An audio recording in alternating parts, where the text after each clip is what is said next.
किसी भी चीज को संजीदा नहीं ले रही। जो बात पूछी जाए वो कितनी भी संजीदा नौयत की क्यों ना हो, इसका जवाब सवाल पूछने वाले की तज़हीक से ही मिलेगा, जैसा वॉइस ऑफ अमेरिका की नुमाइंदा के साथ हुआ और आपने भी देखा। या तो हुकूमत बिल्कुल ही बेखबर है या मामले को सेफ सिटी के कैमरों से जोड़ रही है। हुकूमत यह नहीं बता रही कि खैबर पख्तूनख्वा का एक बहादुर मुहिब्बे वतन सिपाही इस्लामाबाद से अगवा होने के बाद अफगानिस्तान कैसे पहुंचा। क्या रास्ते में कोई चेक पोस्ट नहीं आती? क्या रास्ते में कोई सिक्योरिटी चेक नहीं है? क्या बॉर्डर पर कोई सिक्योरिटी इंतजाम नहीं है? आखिर पुलिस का अफसर अगवा हुआ, हुकूमत ने क्या किया इस मामले पर? इन सब सवालों का जवाब भी लेंगे अपने मेहमानों से। हमारे साथ इस वक्त मौजूद हैं कराची से bureau chief Karachi Rafat Saeed, Lahore studio में हमें ज्वाइन किया है ब्यूरो चीफ लाहौर अनवर हाशमी ने, और इस्लामाबाद स्टूडियो में हमारे साथ मौजूद हैं ब्यूरो चीफ इस्लामाबाद तारिक चौधरी। इससे पहले कि हम अपनी गुफ्तगू शुरू करें नाजरीन, आज एक और अहम बात हुई और वो ये कि मोहतरम जनाब इज्जत माब वफाकी वजीर इत्तलात फवाद चौधरी साहब के सेनेट इजलास पर पाबंदी आयद कर दी गई और चेयरमैन सेनेट ने रूलिंग दी कि फवाद चौधरी अपने रवैये पर ऐवान में माफी मांगे। लेकिन जनाब इज्जत माब फवाद चौधरी साहब ने अब तक तो माफी मांगने से साफ इनकार कर रखा है और इसकी बुनियादी वजह वजीर आजम और उनकी काबीना का उन पर एतमाद है। वजीर आजम इमरान खान ने कहा कि किसी को वज़रा की तज़ीक करने का इख्तियार नहीं। ये वो अल्फाज हैं जो अपने अंदर बहुत मायने रखते हैं। इस पर भी अपने मेहमानों से बात करेंगे और नाज़रीन आज के प्रोग्राम में आप भी इसका फोन उठाएं और हमें कॉल मिलाएं और बताएं कि तहरीक इंसाफ हुकूमत का ये रवैया कैसा है। क्या हुकूमती वज़रा का रवैया ऐसा ही होना चाहिए जैसा कि इस वक्त फवाद चौधरी साहब का है या नहीं? लेकिन पहले कुछ और बात, और जाहिर है कि शहीद एसपी ताहिर दावर केस की इस वक्त हम अपने प्रोग्राम में, जैसे कि हमने ओपनिंग में कहा, इस वक्त उन्हीं से हम प्रोग्राम भी शुरू करना चाहेंगे। तारिक चौधरी ने भी इस वक्त हमें ज्वाइन किया। तारिक चौधरी साहब, वजीर आजम इमरान खान ही वजीर दाखिला और उनके मुआविन खुसूसी इफ्तिखार दुर्रानी जब इतने लाइल्म होंगे तमाम मामलात से, तो फिर क्या होगा इस मुमलिकत खुदादाद का? देखिए, ये जो मामला जो हम डिस्कस कर रहे हैं कि एक इस्लामाबाद में रिहाइश पजीर पेशावर पुलिस के एक सीनियर अफसर जो हैं वो किस तरह से अगवा हुए और किस तरह से अगवा होकर फिर वो एक इतना लंबा सफ़र तय किया उनके अगवा कुनिंदगान ने, और वो बॉर्डर क्रॉस करके फिर जलालाबाद और नंगरहार ले गए और काफ़ी तकरीबन 3 हफ्तों के बाद उनकी डेड बॉडी मिली। अब इस मामले को देखना ये है कि हुआ क्या और इसको हैंडल किस तरह किया जा रहा है। ये एक अंदरनाक वाक़या है, तशवीशनाक वाक़या है। यानी दुनिया को हम ये बता रहे हैं कि हमारा दारुल हुकूमत जो है, जिसके बारे में कुछ अर्सा पहले कहा जा रहा था, एक वक्त आज से कुछ साल पहले, कि हो सकता है कि एक वक्त आए कि तालिबान जो है वो इस्लामाबाद तक पहुंच जाए। आपको याद होगी ये बात। फिर हमने बड़ी इन्वेस्टमेंट की सिक्योरिटी पर और हमने बड़ी जंग लड़ी दहशतगर्दों के खिलाफ, और उस जंग में कहा गया और दुरुस्त कहा गया कि हमने 80-85% कामयाबी हासिल कर ली और उनको धकेल दिया सरहद के पार, और उनकी बहुत बड़ी कार्रवाइयाँ आज भी जारी हैं। अब हम लोगों को ये बता रहे हैं कि हमारा दारुल हुकूमत इतना गैर महफूज है कि दिन दहाड़े एक एसपी लेवल का अफसर अगवा हो जाता है और उसको एक दूसरे मुल्क में ले जाया जाता है और हम उसको ट्रेस करने में कामयाब नहीं हो सकते। पहली बात तो ये है कि ये जो कैमरे वाली बात है, मुझे याद है अच्छी तरह कि ये एक मरतबा नहीं कई मरतबा इससे पहले भी ईवान में, ये कोई नई बात नहीं है। ये ठीक है कि पीटीआई की हुकूमत में आई है, लेकिन मैं अगर मैं गलती पर हूँ तो माफ़ी मांगता हूँ अभी से।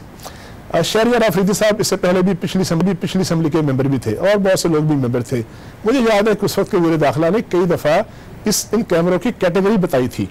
कुछ कैमरे चले वो 600 होंगे, वो नाकारा होंगे, लेकिन पहले बताई गई हुई कई दफ़ा कि हमारे यहाँ जो कैमरे इंस्टॉल्ड हैं इनकी कैटेगरी ये है कि ये जो नंबर है गाड़ी का या किसी इंसान की तस्वीर जो है चेहरे को शनाख्त नहीं कर पाते। हाँ, अलबत्ता पता चल जाता है कि मूवमेंट क्या हुई है और मूवमेंट से उसको आगे पीछे उसकी ट्रेस किया जा सकता है, जो भी उसकी कैटेगरी है। चले एक लम्हे के लिए फर्ज कर ले कि ये कैमरे बंद थे या ख़राब थे या लो क्वालिटी के थे। इन इस्लामाबाद से निकलने के बाद यहाँ से अगर हम ये इस रूट को मान लें, जिस रूट के बारे में आज वज़ीर दाखिला साहब ने असम्बली में कहा है कि यहाँ से मियाँ वाली गए, अनवार हाशमी साहब आपके पास बैठे हुए हैं, मियाँ वाली के रहने वाले, हमने भी सफ़र किया है। मियाँ वाली से कोहाट और कोहाट से बन्नू के रास्ते वो बॉर्डर क्रॉस कर गए। मेरा ये ख्याल है कि पाकिस्तान की जो मुख्तलिफ एजेंसीज हैं, मुख्तलिफ लॉ एनफोर्समेंट के इदारे हैं, कस्टम से लेकर एक्साइज से लेकर FC तक, को 50-60 के करीब चेक पोस्टें इस रास्ते में इस रूट पर आती हैं। आपको जंगलात से गुजर के चला गया तो उसके बारे में कुछ नहीं कह सकता। अगर जो मियाँ वाली से किसी ने बन्नू या कुहाड़ जाना हो तो मेरा ये ख्याल है कि उसको उन रास्तों से जाना पड़ता है। बाज़ जगह तो कई दफ़ा रोक कर रास्ते में गाड़ी में बैठे हुए तमाम अफराद के शनाख्ती कार्ड तक चेक किए जाते हैं। तो यहाँ से लेकर यहाँ तो कैमरे नहीं थे, या कैमरे वो जो थे वो गाड़ी की शनाख्ती करते थे। ये इतने लंबे 300-400-500 किलोमीटर का रूट जो है वो कैसे तय हो गया।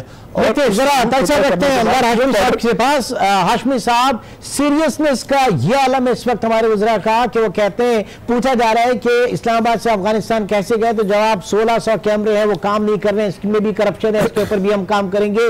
बाबा किस तरह गए ये बताओ। अब जैसे तारिक साहब कह रहे हैं कि ये इतना तवील जो रूट इस वक्त बताया गया कि इसमें कोई लॉ इन्फोर्समेंट एजेंसी नहीं है, उनसे कैसे उनकी नजरों के नीचे से निकल गए ये?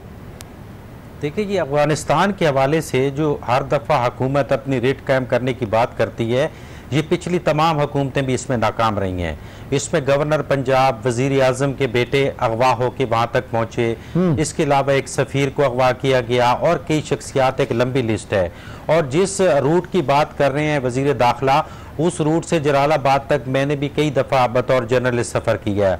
आपका वफाक का एरिया जो है क्रॉस किया जाता है, आपका पिंडी का ज़िला पूरा क्रॉस हो जाता है, आपका अटक के ज़िले के बॉर्डर को क्रॉस किया जाता है, फिर आपका चकवाल का ज़िला क्रॉस होता है, फिर मियाँ वाली का ज़िला क्रॉस होता है, फिर कुहाड़ को टच किया जाता है, फिर बन्नू का ज़िला क्रॉस होता है, फिर पूरा फाटा वो क्रॉस होता है मीर अली से और अफगानिस्तान के जलालाबाद तक, जो कि एक हैरान कुन है कि ये पूरा रूट जो है माजी में तालिबान और दहशत गर्दों का ये रूट रहा है। और यहाँ पे इतनी सख्ती है, जैसे तारिक साहब बता रहे हैं कि वहाँ नादरा के और जदीद कैमरे लगे हुए हैं, जिनको क्रॉस किए बगैर उनके आगे चेहरा और शनाख्ती कार्ड हाथ से जो है वो स्कैन कराए बगैर कोई गाड़ी और कोई शख्स जा ही नहीं सकता।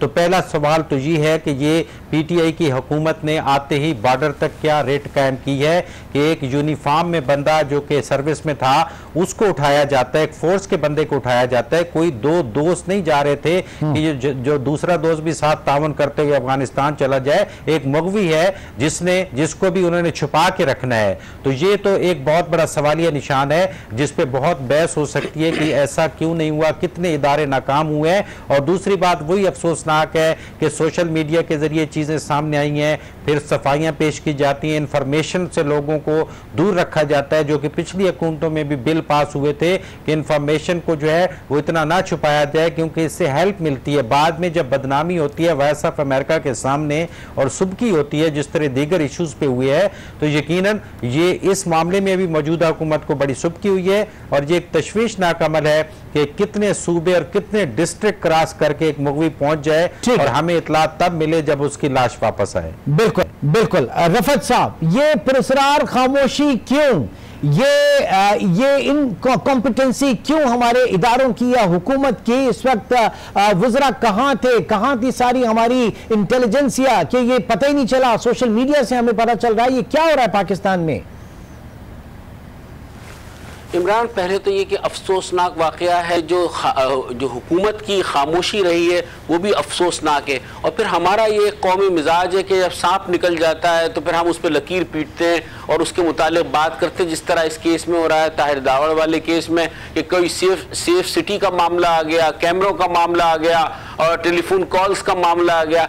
अब इंक्वायरियाँ ऑर्डर हो गई। मेरे ख्याल में अब लकीर पीटने से कोई फ़ायदा नहीं होगा।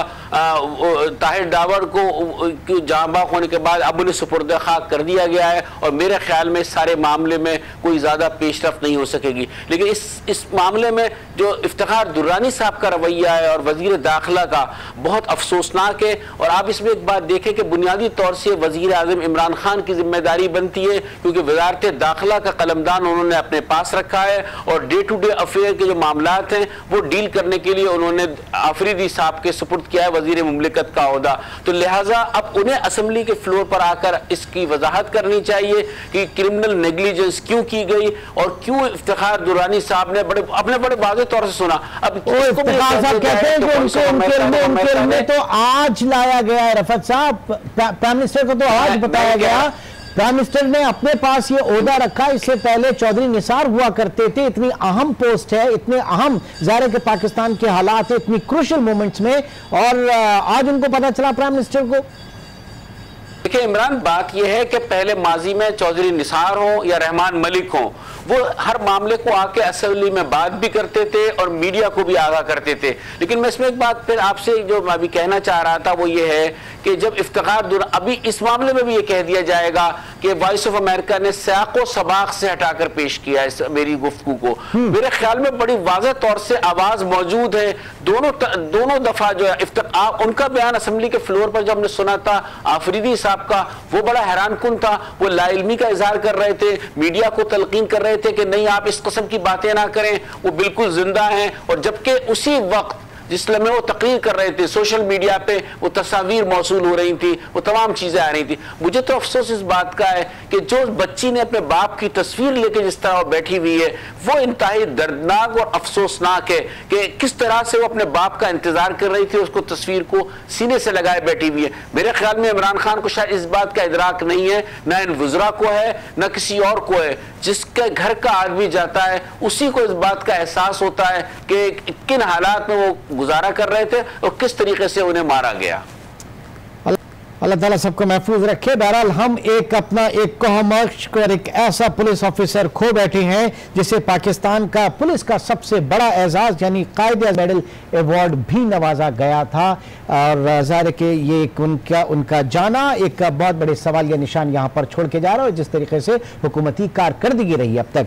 नाज़रीन, छोटा सा ब्रेक और ब्रेक के बाद आज अब हमारे वफाकी वज़ीर इत्तलात फवाद चौधरी साहब जो हैं अब पार्लियामेंट के इजलास में शरीक नहीं हो सकेंगे। उन पर रूलिंग आई है स्पीकर की, लेकिन उसके जवाब में खुद हुकूमती वज़रा और वज़ीर आज़म साहब ने भी जो है बुरा मनाया है। इसके ऊपर भी हम बात करेंगे, लेकिन छोटे से ब्रेक की बात।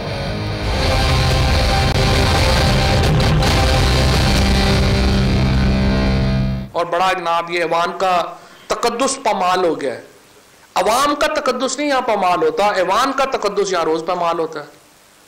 मुझे तो समझ नहीं आती कि कैसे आप इस मुल्क में जो है वो हम बात करेंगे, कैसे आगे चलेंगे कि जहाँ अवाम के तकद्दुस की कोई परवाही नहीं है, ऐवान का तकद्दुस जो है वो सर के ऊपर है।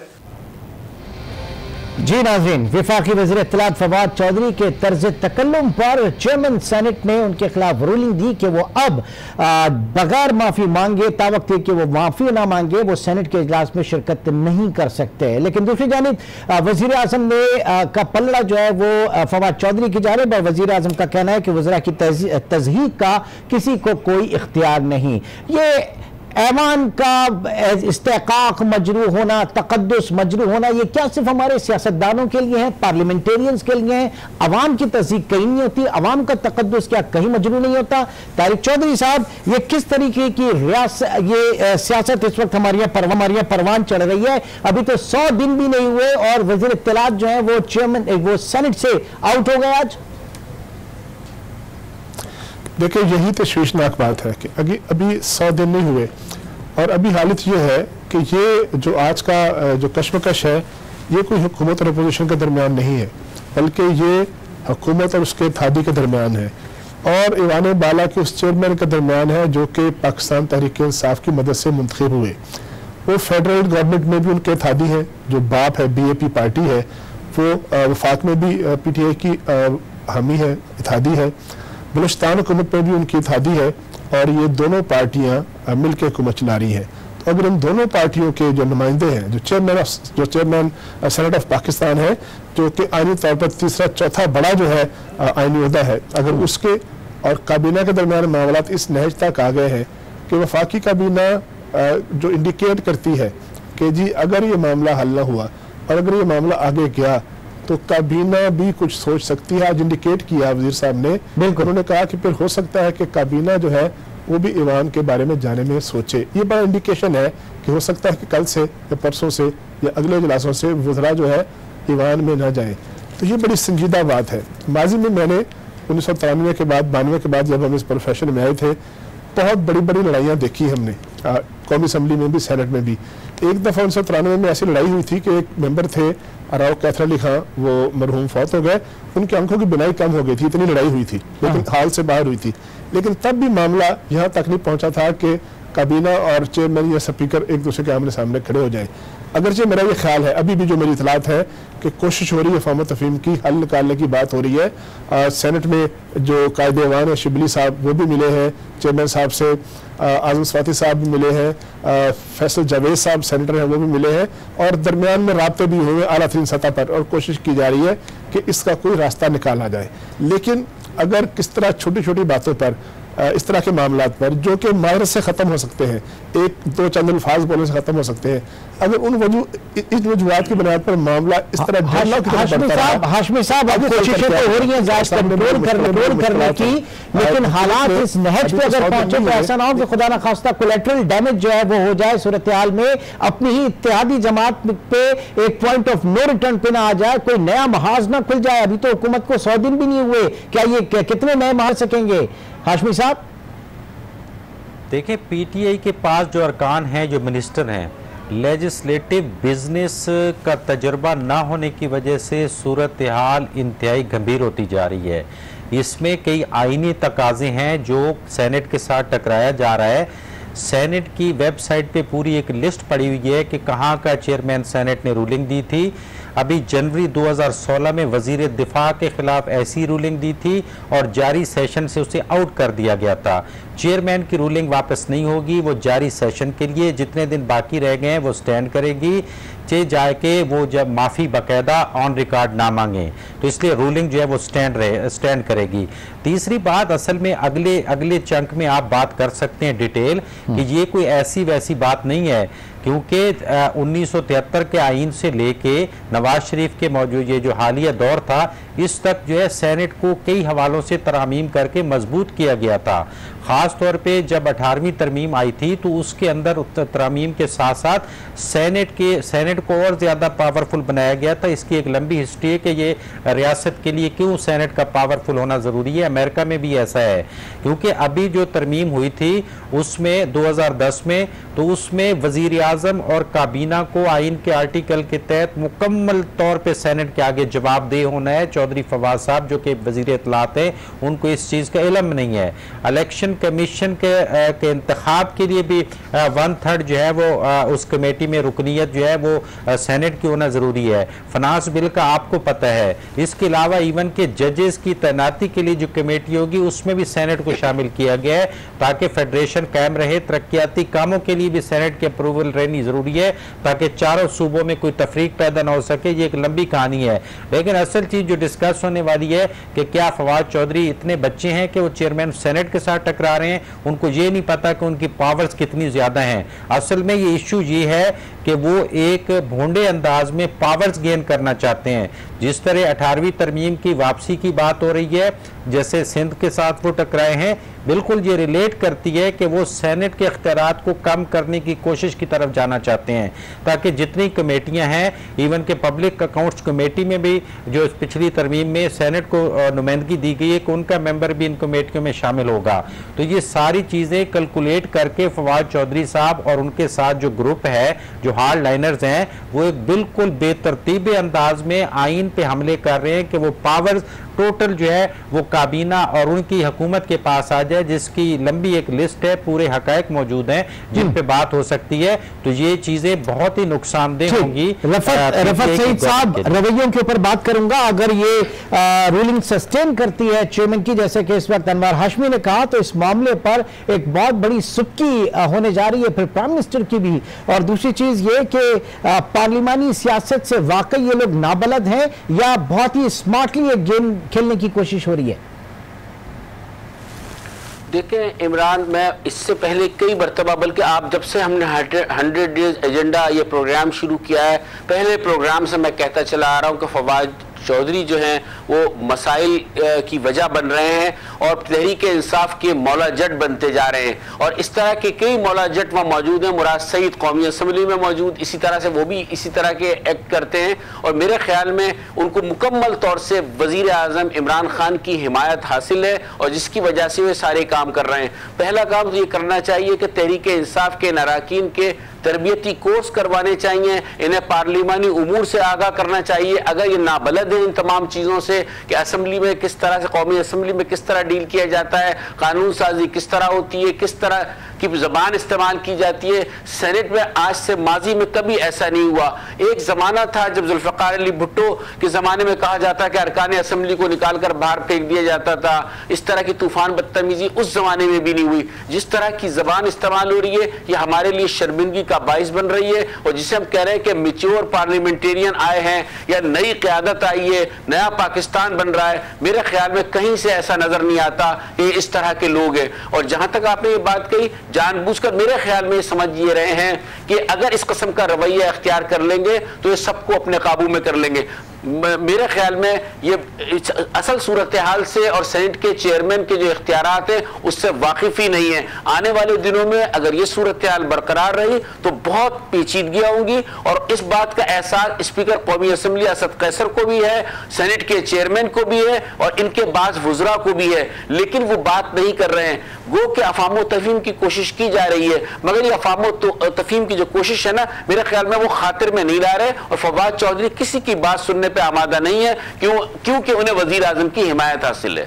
ठीक, तारिक चौधरी साहब आपकी तरफ भी बात करूंगा, लेकिन लाहौर से इस वक्त एक कॉलर हमारे साथ मौजूद है।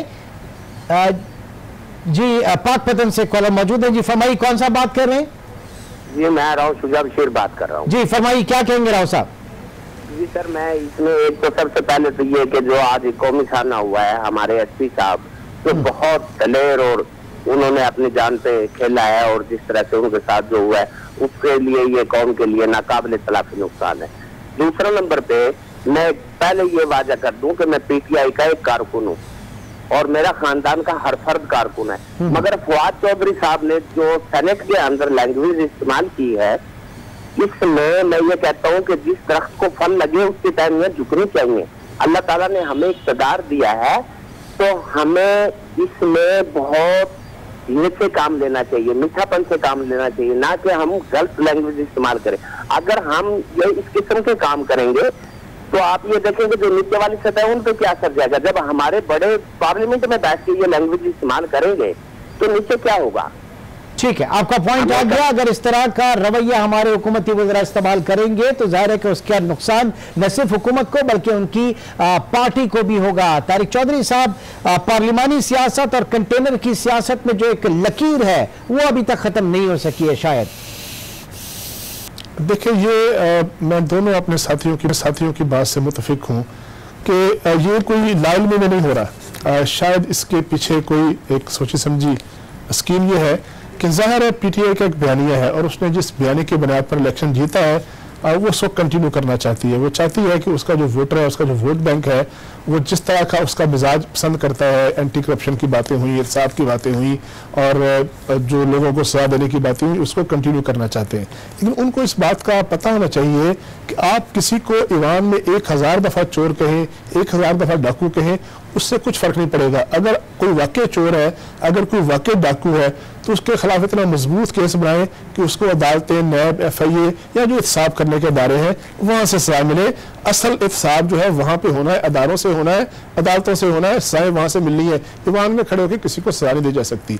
अब इसमें 2-3 बातें बड़ी अहम है। एक तो यह है कि जो आज कहा गया कि जो चेयरमैन साहब हैं वो कौन सा डायरेक्टली इलेक्टेड है।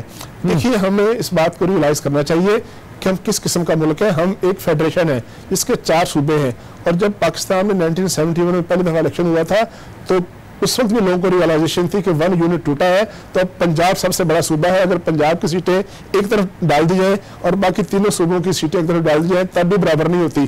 फिर इस जो आइन के जो खालिक थे, तख्लीक साज थे, उन्होंने सोचा कि पैरिटी का असूल बनाना चाहिए। कि पैरिटी का असूल यह है कि बलोचिस्तान की, पंजाब की, सिंध की और खैबर पख्तूनख्वा की सीटें बराबर हैं। तो जो ईवान बाला है वो हमारे इस मुल्क की फेडरेशन की अलामत है और उसमें बैठने वाला हर शख्स जो है वो हमारे लिए काबिल एहतराम होने चाहिए। अगर सेनेट के चेयरमैन के साथ इस तरह बात की जाए, अगर सेनेट के जो अरकान मुंतखब होकर आते हैं उनके बारे में इस तरह की बातें की जाए कि वो मुंतखब नहीं है या गैर मुंतखब नहीं है या वो बराबर नहीं है, तो यकीन कीजिए इस मुल्क में एक ऐसी बेचैनी पैदा होगी जो पाकिस्तान में होने वाली माजी की बेचैनियों से बहुत ज़्यादा होगी। अगर सेनेट की कोई अहमियत नहीं है तो आज फिर पंजाब में 2 सीटों पर इंतखाब क्यों हुआ है? क्यों फिर सेनेट से लोगों को मुंतखब करके क्यों लेके आए हैं? क्या उनको नहीं पता कि कल को जब कौमी असम्बली कोई बिल पास करेगी फिर उसी बिल को सेनेट में भी लेके आना है? तो मेरा ये ख्याल है कि हुकूमत के जो लोग हैं, मिनिस्टर साहब हैं, बड़े पढ़े लिखे शख्स हैं, वो उनका ख़ानदान इस पार्लियामेंट में रहा है। उनके चचा बहुत मैच्योर आदमी थे, गवर्नर चौधरी अल्ताफ साहब। उनके चचा एक और भी 2002 में मेंबर थे असम्बली के, और वो चौधरी शहबाज साहब वजीर थे। उन सबको अपने उन बुजुर्गों के साथ बैठ के सीखना चाहिए कि मैच्योरिटी की सियासत करनी चाहिए। और अब आपको अपोजिशन की सियासत की बजाय हुकूमत की सियासत करनी चाहिए, और हुकूमतें जो है वो मसाइल खत्म करना चाहिए। अनवार हाशमी साहब, आपके समझते हैं आज के इस वाक़े के बाद से बेचैनी पैदा होगी या बेचैनी पैदा हो चुकी है इत्तेहादी कैंप में? देखिए, इसी तरीके से चलना है तो वो जैसे कहते हैं कि नए किरदार आते जा रहे हैं मगर नाटक पुराना चल रहा है। तो फवाद चौधरी साहब तो उसी पुरानी डगर पे चल रहे हैं। इमरान खान की सारी आइडियल सोच जो है उन्होंने खाक में मिला दी है। इत्तेहादियों के बारे में बहुत बुरा असर पड़ रहा है, क्योंकि चौधरी, मैंने कल भी बताया था कि जो इत्तेहादी पंजाब में हैं, चौधरी परवेज इलाही ने पिछले हफ्ते की इशारा दिया था और उस पर आज अमल करके दिखाया है कि अगर इत्तेहादियों को आप तंग करेंगे तो फिर खुफिया बैलेटिंग के जरिए आपको मैसेज जाएगा। और आज जो पंजाब में सेनेट के इलेक्शन 2 नशिस्तों पे हुआ है, उसमें जो है पहले तो 4 वोट कम पड़े हैं और उसके अलावा तकरीबन औसतन 8 वोट पीटीआई के मुस्तरद किए गए हैं, यानी कि किसी ने वोट ज़ाय किए हैं। तो ये खुफिया बैलेट के जरिए मैसेज दिया गया जिससे मार्जिन कम होकर सिर्फ 8 तक रह गया है हुकूमत और अपोजिशन के दरमियान। तो उन्होंने तो मैसेज दे दिया है, इत्तेहादियों ने मैसेज दे दिया है। और यही चीज़ आप देख लें कि सादिक संजरानी के साथ अभी आप टीवी टॉक शो में मजीद अग्रेसिव नजर आ रहे थे फवाद चौधरी साहब, के कह रहे थे कि इनको आदम एतमाद का खतरा है। इनको अंदाजा नहीं है कि अगर पीपल्स पार्टी और नून लीग की सादिक संजरानी को सपोर्ट हो गई तो फिर मुझे बताएं कि पीटीआई को क्या मिलेगा, जो 10 से 11 नशिस्तों के साथ सेनेट में बैठी हुई है और आवाजें बुलंद कर रही है और इतना जो एग्रेसिव लहजा अपनाया हुआ है। तो अगर वो सादिक संजरानी पीपल्स पार्टी और नून लीग के साथ मिल गए तो फिर पीटीआई को क्या मिलेगा? क्योंकि ये सोच समझने वाली बात है कि पूरी गवर्नमेंट की कानून साजी, फाइनेंस और कमेटियां और अपॉइंटमेंट सारी सेनेट से अप्रूवल लेनी है, तो ये मफामत के साथ चलनी चाहिए। अब अफसोस तो ये था कि जब 1 अक्टूबर में इजलास हुआ है तो पीटीआई की पॉलिसी बड़ी हैरान कुन थी कि वहाँ उनका पहला फिक्र ही वज़ीर आज़म का ये था कि हम किसी को नहीं छोड़ेंगे। फ्रंट पे आ गए थे। हालांकि हुकूमत जो पहले इजलास करती है वो मफामती करती है क्योंकि उन्होंने काम लेना होता है आगे, तो वो पहली दफ़ा फ्रंट लाइन से उन्होंने अटैक किया है जिसको फॉलो कर रहे हैं फवाद चौधरी साहब। लेकिन उसमें आईनी तकाज़ों को जो है वो मद्देनजर नहीं रखा जा रहा है। 100 दिन के बाद जब ये बिल पेश करेंगे तो इनको बहुत मुश्किलात का सामना करना पड़ेगा। ठीक है, इस वक्त लाहौर से कॉलर भी हमारे साथ मौजूद है, गुलाम। अच्छा, लाइन ड्रॉप हो गई, दोबारा जब कॉल करेंगे तो आप उसको हम शामिल करते हैं। रफत सईद साहब, ये तमाम जो मजमूई सूरत हाल देख रहे हैं, खुद ऑपोजिशन कैंप जो है उनको बहुत ज्यादा मेहनत करने की जरूरत नहीं पड़ रही है बजाहिर हर चीज में, चाहे वो सेनेट के हवाले से हो या और चीजों के हवाले से हो। पीटीआई के वज़रा जो है खुद ही उनका काम आसान कर रहे हैं, नहीं लगता है ऐसा? देखिए, आसान, मैंने कहा कि तरबियत की कमी की वजह से ये सारा काम हो रहा है। और फिर यह कि इसमें आप उनकी क़यादत जो है, मरकज़ी क़यादत जो थी, पार्टी के लीडर हैं, उनका अक्स बहुत नज़र आता है। वही लबो लहजा होता है जो इमरान खान का जलसों में लबो लहजा हुआ करता था, वही अब असम्बली के अंदर फवाद चौधरी और मुराद सईद का होता है। मेरे ख्याल में 2-3 लोग ये हैं, बाकी लोग समझदार हैं, बात को समझ रहे हैं। इसीलिए वज़ीर आज़म ने आज परवेज़ खटक साहब जो उनको हिदायत की है कि वो राब्ता करें, और जैसा कि अभी तारिक चौधरी भी बता रहे थे कि राब्ते हो रहे हैं, तो मेरे ख्याल में जो मोतदिल लोग हैं वो राब्ते कर रहे हैं, जा रहे हैं। लेकिन इन सारे राब्तों को फ़ायदा यूँ नहीं हो रहा कि जब वो ऐवान में आते हैं तो तमाम असरात को ज़ाइल कर देते हैं। सेनेट उन्होंने फोकस कर रखा है, कौमी असम्बली में वो माफ़ी मांग लेते हैं। जिस तरह के उस इजलास में उन्होंने, जब आसिफ अली जरदारी साहब आए, तमाम लोग आए, खुर्शीद शाह से भी माजरत कर ली, सबसे कर ली, लेकिन सेनेट में जाते हैं तो उनका एक टकराव होता है मुशाहिदुल्लाह के साथ, उनका टकराव होता है महमूद खान अचकजई की पार्टी के जो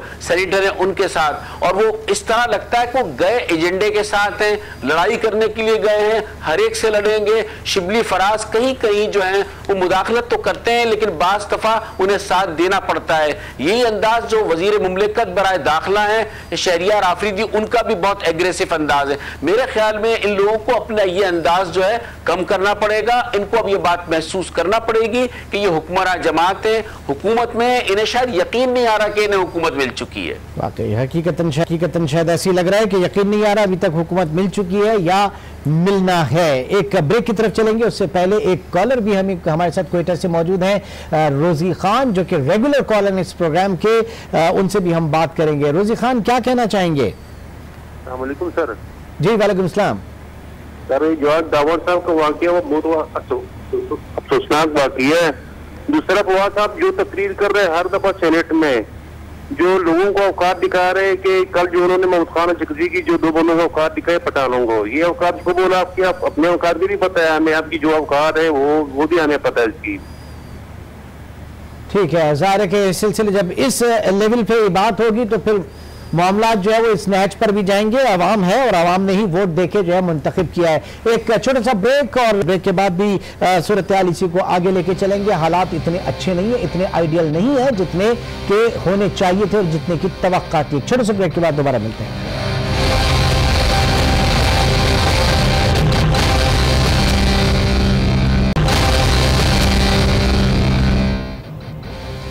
वेलकम बैक। बात की जा रही है इस वक्त फवाद चौधरी के तर्ज तकल्लुम के ऊपर, और ज़ाहिर के हालात जो है वो उतने आइडियल नहीं है। इसके बाद तारिक चौधरी साहब, संजरानी साहब का खुद चेयरमैन सेनेट होना, मुंतखब होना बहुत हैरान कुन कारनामा था। और ज़ाहिर के उस वक्त के जो साबिक वज़ीर आज़म थे शाहिद खाकान अब्बासी, उन्होंने बहुत टफ टाइम देने की कोशिश की थी, बहुत हार्श वर्ड इस्तेमाल किए थे। तो क्या वाकई इस वक्त अब PTI हुकूमत कोई डिस्कम्फर्ट फील कर रही है इत्तेहादी जमात से?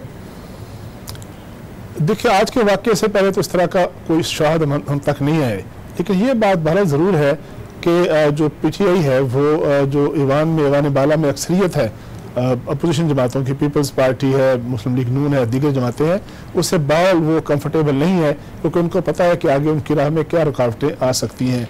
लेकिन इसके लिए ज़ाहिर है उनको इंगेज करना चाहिए बाकी जमातों को। पीपल्स पार्टी से बात करनी चाहिए, मुस्लिम लीग नून से बात करनी चाहिए, जो बलूचिस्तान की और खैबर पख्तूनख्वा की सिंध की जमातें हैं, जो JUI है, उनसे बात करनी चाहिए। वो सारी पाकिस्तान की सियासी जमातें हैं, सारे इलेक्ट होके आए हैं।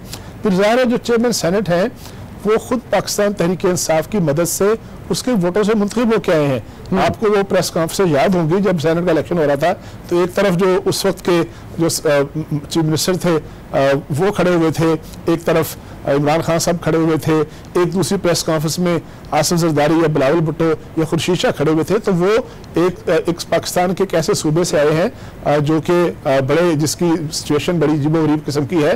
तो मेरा ख्याल है कि वफाक के जो एक नुमाइंदा हाउस है उसको डील करते हुए बहुत ज़्यादा एहतियात की ज़रूरत है, और इस एहतियात को, उसकी हसासियत को, इसके तकाज़ों को मेरा ख्याल है कि ज़रूर समझना चाहिए इस तरह की कंट्रोवर्सीज में उलझने से पहले। ठीक है, इस तरह की कंट्रोवर्सी में नहीं पड़ना चाहिए। क्या कहेंगे अनवार हाशमी साहब? देखिए, जिस तरह असद कैसर और सादिक संजरानी PTI की हुकूमत को अपोजिशन के साथ फिजा बना के दे रहे हैं और अपोजिशन को बहुत मौका दे रहे हैं कि माहौल को अच्छा रखें, तो वो उनके अपने बंदे इस माहौल को ख़राब कर रहे हैं, जो कि नुकसानदेह होगा। और दूसरी बात, अगर मान भी लिया जाए कि PTI की गवर्नमेंट, जो फवाद चौधरी जैसे लोग मुकम्मल इख्तियारात समेटना चाहते हैं ताकि वो खुल के खेल सकें, तो उसके लिए तो उनके पास कोई रास्ता नहीं है। उन्हें दोबारा इंतखाबात की तरफ जाना पड़ेगा और फिर 2/3 अक्सरियत लेके आनी पड़ेगी। तो फिर फवाद चौधरी के ये जो ख्वाहिश है ये पूरी हो सकती है। अदरवाइज मफामत के बगैर ये 6 महीने भी आगे नहीं चला सकते अमूर मुमलिकत को। यानी रफत सईद, सोलो फ्लाइट का कोई इम्कान नहीं है। इस तरह के मामला जो है वो बिगाड़ जरूर पैदा कर सकते हैं। देखिए, मैं सिर्फ ये बात कहूँगा कि बहुत नाजुक इकाई है वफाक की बलूचिस्तान, जिससे कि वो खेल रहे हैं, मैं यही कहूँगा कि खतरात से खेल रहे हैं। आपने ये देखा कि सब लोग यकजा हो गए हैं और सदर मुमलिकत जो है आरिफ अलवी वो एक कोना मख सियासतदान हैं, उन्होंने इस बात को महसूस कर लिया है, इसीलिए वो रज़ा रब्बानी से हासिल बजिंजों से राब्ते कर रहे हैं। उन्होंने अभी ये बात भी कही है कि वो कहीं कि वो बात करेंगे, राब्ता करेंगे। तो मेरे ख्याल में इस बात को तहरीक इंसाफ को समझना चाहिए कि वफाक की सबसे नाजुक इकाई और सबसे इन दिनों जो बलूचिस्तान की सूरत हाल है उसमें इस किस्म के इकदाम को करना नहायत खतरनाक साबित होगा। अभी हासिल बिजिंजो और ये खामोश है, इसके अलावा अख्तर महंगल वाला मामला जो है वो उन्होंने खामोशी इख्तियार की हुई है। आने वाले दिनों में वो भी यकीनन बात करेंगे जो उनसे वादे किए गए थे, लिहाजा बहुत एहतियात की जरूरत है जो महसूस नहीं कर रहा है, और मेरे ख्याल में इस बात को वजीर आजम को महसूस करना चाहिए। बहुत बहुत शुक्रिया रफत सईद। और इस वक्त तारिक हाशमी और अनवार हाशमी, तारिक चौधरी, अनवार हाशमी साहब हमारे साथ मौजूद थे। ज़ाहिर की तर्ज सियासत की एक कीमत होती है और पर कितनी भारी हो सकती है, खुदा ना करे कि पॉइंट ऑफ नो रिटर्न पे कोई भी चीज़ आए, मामला जो है वो खुश असलूबी से आगे चले, यही वक्त का तकाजा है। इंशाल्लाह आपसे कल मुलाकात होगी। टिल देन टेक केयर, अल्लाह हाफ़िज़।